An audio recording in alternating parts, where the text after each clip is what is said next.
সুপ্রভাত দর্শক বন্ধু, আমি অরুদ্ধ আপনাদের সামনে একটা আজ নতুন দিনে এক নতুন অভিজ্ঞতা নিয়ে আপনাদের সামনে চলে এসেছি। আজকে আমাদের গ্রুপ ইউরোপ ট্যুরের গ্রুপ যাচ্ছে জুংফ্রাও ঘুরতে। আমরা এখন যাচ্ছি ইন্টারলাকেন থেকে গ্রিন্ডেনওয়াল্ড টার্মিনাল। আজকে বেশ ভালো বৃষ্টি হচ্ছে, ওয়েদার অনেকটাই ক্লাউডি, কন্ডিশনস আর ওভারকাস্ট, কিন্তু সবার এক্সাইটমেন্ট এবং এনার্জি কিন্তু একেবারেই কম নেই। সবাই অত্যন্ত excited and everyone is very hopeful যে সফলভাবে ওরা জুংফ্রাও দেখে ফিরতে পারবে। আমাদের গ্রুপের আরও মেম্বার্সরা আশেপাশেই আছে, বসে আছে সবাই। গৌতম কাকু, কালকে আমরা ইন্টারলাকেনে রিঙ্গেনবার্গ গ্রামে এসে পৌঁছালাম। ওয়েদারটা একটু ক্লাউডি, একটু বৃষ্টি হচ্ছে, কিন্তু এক্সাইটমেন্ট কি কমেছে? না, এক্সাইটমেন্ট তো সেরকমভাবে কম হচ্ছে না, ভালোই হচ্ছে। আর এনার্জি লেভেল তো এখনও ফুলফিল হয়েই আছে, কোনো ক্লান্তির কোনো দেখেনি। তারপর সুইজারল্যান্ডে আসার পর সুইজারল্যান্ডের দৃশ্য আমরা অনেক আগেই মনে মনে একটা কল্পনা করে রেখেছিলাম, যেখানেই যাই বলা হয় এটা এখানকার সুইজারল্যান্ড, ওটা ওখানকার সুইজারল্যান্ড। কিন্তু প্রকৃত সুইজারল্যান্ড এসে বুঝতে পারলাম কেন সুইজারল্যান্ডকে পৃথিবীর সবচেয়ে সুন্দরতম দেশ এবং আকর্ষণীয় দেশ বলা হয়। মানে পর্যন্ত সুইজারল্যান্ডে যে স্বপ্ন আমরা দেখেছিলাম তার সঙ্গে বাস্তবে একদম পুরো মিলে যাচ্ছে। আমরা এখন গ্রিন্ডেনওয়াল্ড টার্মিনালে আমরা নেমে গেছি। এখন আমরা যাব গ্রিন্ডেনওয়াল্ড থেকে যাব আইগার গ্লেসচার। হ্যাঁ, গ্রিন্ডেনওয়াল্ড থেকে আইগার গ্লেসচার যেতে হবে এবং আইগার গ্লেসচার থেকে আমরা যাব হচ্ছে জুংফ্রাও জক। কিন্তু মিস্টার সাহাকে আমরা বলবো আজকে একটা নতুন দিন, একটা নতুন অভিজ্ঞতা হবে। কেমন লাগছে কাকু? লাগছে তো খুবই ভালো। স্বপ্নের মানে স্বপ্ন ছিল যে জুংফ্রাও আসবো, কত ভিডিও দেখেছি, কত ইউটিউবে দেখেছি, তা সেটা আজকে স্বপ্ন সফল হচ্ছে। একটা এক্সাইটমেন্ট তো আছেই। আর ঠিক আছে, যে পথ দিয়ে আমরা এলাম মানে ইন্টারলাকেন থেকে গ্রিন্ডেনওয়াল্ড, পথের তো সৌন্দর্য অসাধারণ। ওটা দুদিকে ভিউটা হ্যাঁ, অসাধারণ ভিউ। মানে যে ওই যে সবুজের মধ্যে হলুদ এবং বেগুনি ফুল, এটার তুলনাহীন। এটা মানে ভাবা যায় না। আমি জানি না এই যে প্রকৃতিকে এরা কিভাবে এত সুন্দরভাবে সাজিয়ে রেখেছে। হ্যাঁ, আমাদের ভারতবর্ষেও প্রকৃতি খুবই সুন্দর, কিন্তু আমার মনে হয় সাজানো গোছানো নয়। এইটাই হচ্ছে তফাৎ। অতএব এটা তো মানে যে সৌন্দর্য দেখলাম সেটা ভাষায় প্রকাশ করার মতো নয়। এটা আমার ব্যক্তিগত অভিমত, যেটা আমি ট্রেনে আস্তে আস্তে যেটা আমি লক্ষ্য করলাম, আমরা যেমন কি হচ্ছে মানে নিজেদের মতন করে প্রকৃতিকে করি, তো এরা প্রকৃতির মতন করে নিজেকে করছে। দেখছি যে গাছ মানে যেখান দিয়ে যাওয়ার কথা মানে সেইখান, আমার যেটা মনে হয়েছে আর কি, প্রকৃতির কোনো একটু জিনিস বোধহয় ওরা নষ্ট করে না। গাছগুলো মানে ঘাস থেকে আরম্ভ করে সমস্ত কিছু মানে একটু করে সরিয়ে দিয়ে যেন তারা প্রকৃতিটাকে বাঁচিয়ে নিজেদের যে মনের মতন করে সেখানে তাদের উপযুক্ত জিনিসগুলো করে নিচ্ছে আর কি। এটাই আমার মনে হয়েছে আর কি। মানে কোথাও একটু প্রকৃতিতে তারা আঘাত করছে না, এত সাজানো গোছানো। আর যেটা মনে হচ্ছে যে সবাই যেমন বলতো না যে সমস্ত ভগবান বোধহয় সমস্ত সৌন্দর্য সুইজারল্যান্ডকে ঢেলে দিয়েছে, এটা কিন্তু সত্যিই তাই। খুব ভালো লাগছে। আর আমরা 17 জন এসছি, খুব আনন্দ করছি। হ্যাঁ দর্শক বন্ধু, আমরা আইগার গ্লেসচারের উদ্দেশ্যে বসে পড়েছি গন্ডোলাতে। আজকে ওয়েদার বৃষ্টিওয়ালা, মেঘলা, সবাই অত্যন্ত এক্সাইটেড। সবদিকে ভিউ আছে, সবার হাতে ক্যামেরা, তাদের ফোন, সব কিন্তু প্রস্তুত। এই গন্ডোলাতে করে আমরা যাব আইগার গ্লেসচার এবং আইগার গ্লেসচার থেকে আমরা বগভিল ট্রেন নিয়ে যাব জুংফ্রাও জক। We will reach the Eiger Glacier Station in 15 minutes. 15 মিনিটের এই জার্নি একেবারেই দর্শক বন্ধু ভোলার মতন না। and the stunning mountain landscape. We wish you an unforgettable du monde.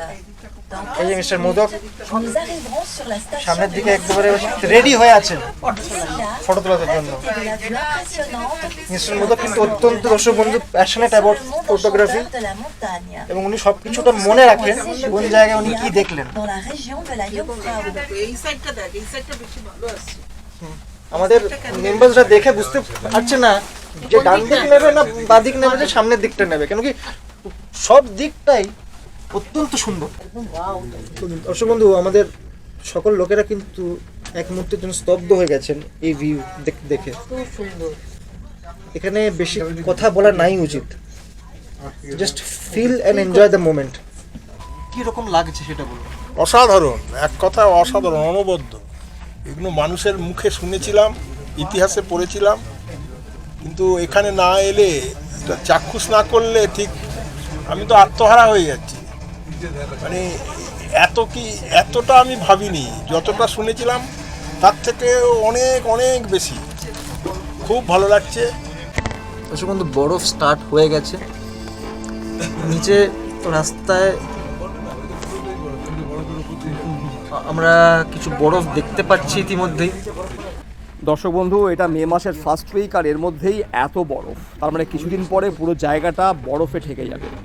যেহেতু বাইরের কাঁচটাতে জল পড়েছে এবং খানিকক্ষণ আগে পর্যন্ত হালকা বৃষ্টি হয়েছে, তাই আপনারা হয়তো সমস্ত ভিউটা বুঝতে পারছেন না, কিন্তু চোখে দেখলে যারা দেখছেন তারা বুঝতে পারছেন কি অসাধারণ সৌন্দর্য। দর্শক বন্ধু, আমরা আইগার গ্লেশিয়ার ঢুকে গেছি।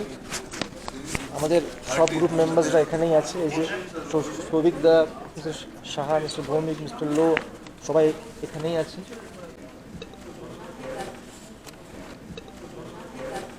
বাইরে তুষারপাত হচ্ছে, চলুন বাইরে যাওয়া যাক, বাইরে একটা ফিল নিয়ে আসা যাক, হালকা একটা ফিল নেওয়া যাক what snowfall feels like. Mister Acharya আসুন। এই যে বৃষ্টি হচ্ছে হালকা হালকা, এটা হঠাৎ করে দেখবেন এটা তুষারপাতে পরিবর্তিত হয়ে যাবে।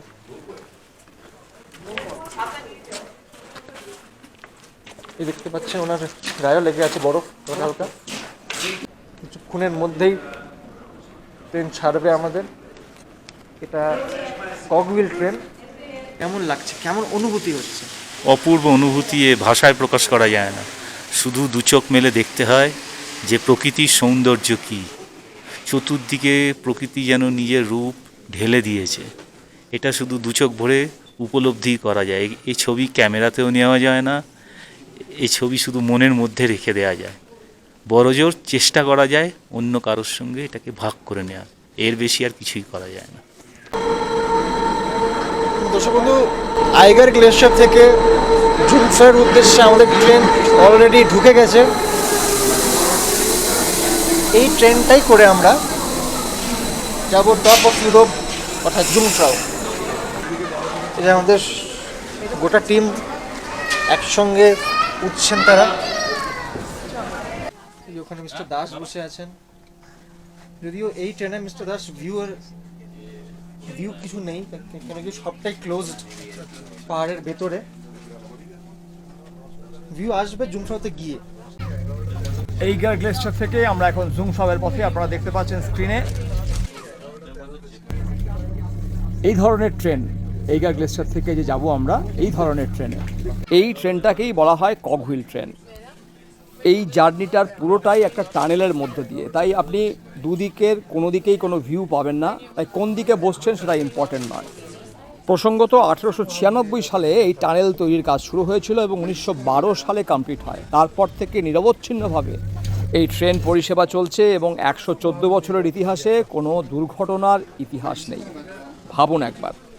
আমরা এই ট্রেন থেকে নেমে এই রাস্তা দিয়ে হেঁটে এলাম, হেঁটে এসে এবার আমরা এখান দিয়ে প্রবেশ করব। চলুন সবাই। We have reached Jungfrau. দেখুন এই স্টেশন থেকে বেরিয়েই এই বাঁ দিকে দেখবেন একটা বোর্ড রয়েছে, এই বোর্ডটা ভালো করে ফলো করলেই আপনারা কমপ্লিট ট্যুরটা করে নিতে পারবেন, কোনো অসুবিধা হবে না। এইটা হচ্ছে আপনার স্টেশন, এই দেখুন দেখাচ্ছে স্টার্টিং করে আপনি এখান দিয়ে গিয়ে এই ইউনেস্কো সাইটটা রয়েছে, অথবা লিফটে করে আপনারা যেতে পারেন উপরে। সবটাই আমি আপনাদেরকে দেখাচ্ছি, আশা করি বুঝতে পারছেন। এবার তারপরে এখান থেকে আপনাদেরকে এই বাঁ দিকে এই রাস্তাটা ধরে, সামনে যে রাস্তাটা দেখছেন এই রাস্তাটা ধরে যেতে পারেন। দেখুন লেখাই রয়েছে ডিসকভারি ট্যুর। এই ডিসকভারি ট্যুরের যে সিগন্যালটা, এই সিগন্যালটা শুধুমাত্র ফলো করতে হবে, and you will be able to do the things.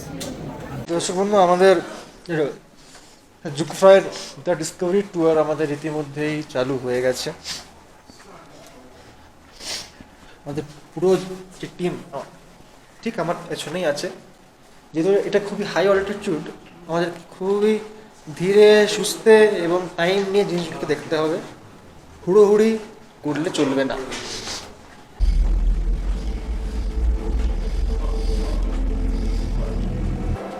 এই যে আপনাদের কাছে দেখতে পাচ্ছেন অ্যারো লেখা আছে, এটা হচ্ছে ডিসকভারি ট্যুরের দিকে আপনাকে যেতে হবে।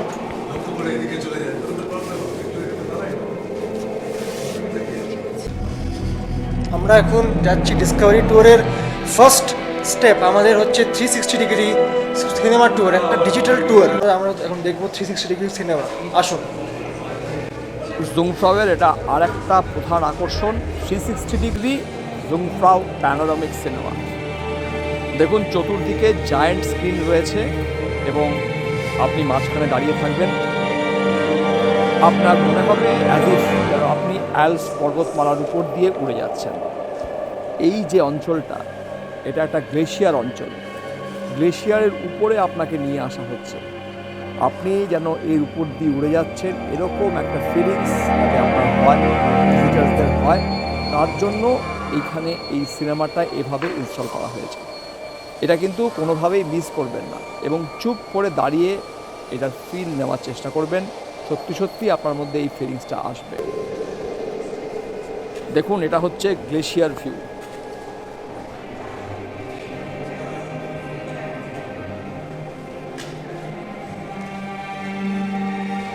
আর দেখুন এই দেখা যাচ্ছে স্ফিংস অবজারভেটরি, এটার উপরে আমরা যাব এরপরে।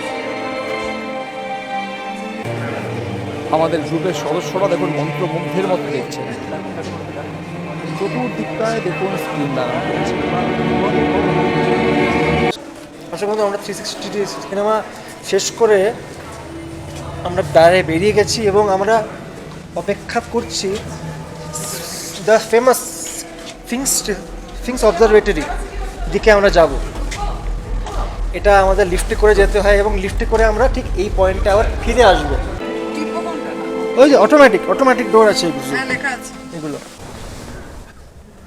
আমরা পৌঁছে গেছি দ্য স্ফিংস টেরেস।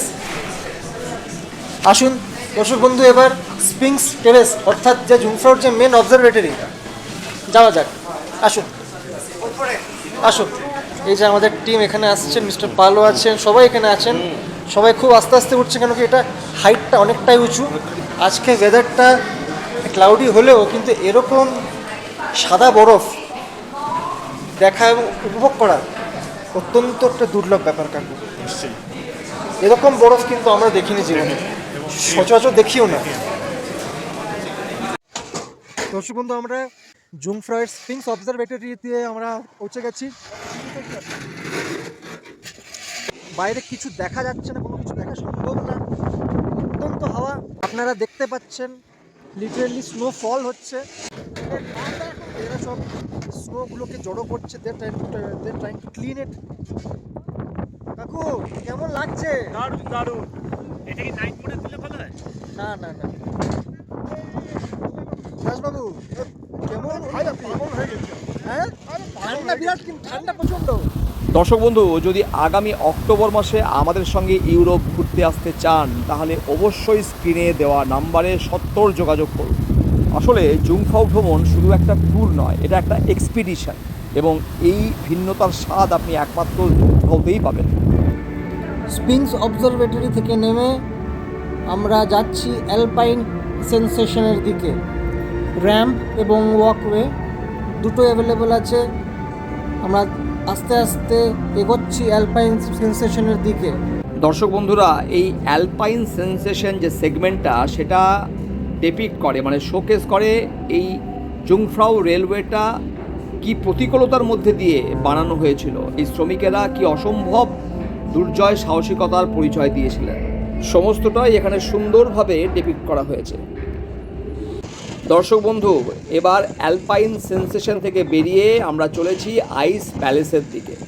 এই মুহূর্তে আমরা হাঁটছি আইস কেভের মধ্যে দিয়ে এবং নিচে আইস রয়েছে, প্রচণ্ড পিচ্ছল, একদম পা টিপে টিপে যেতে হবে। দেখুন কি অসাধারণ শিল্পকর্ম, এগুলো সব কিন্তু বরফের তৈরি। এই আইস প্যালেসের মধ্যে আপনি যা দেখবেন সমস্ত কিছু বরফের তৈরি। বছরের যে কোনো সময়ই আপনি আসুন না কেন, ঠিক একই রকম আইস প্যালেস আপনি দেখতে পারবেন। দেখুন কি অসাধারণ কাজ করা রয়েছে এখানেও, পেঙ্গুইনস রয়েছে, অন্যান্য পাখি রয়েছে। এত ঠান্ডা যে খুব বেশিক্ষণ এখানে থাকার জো নেই।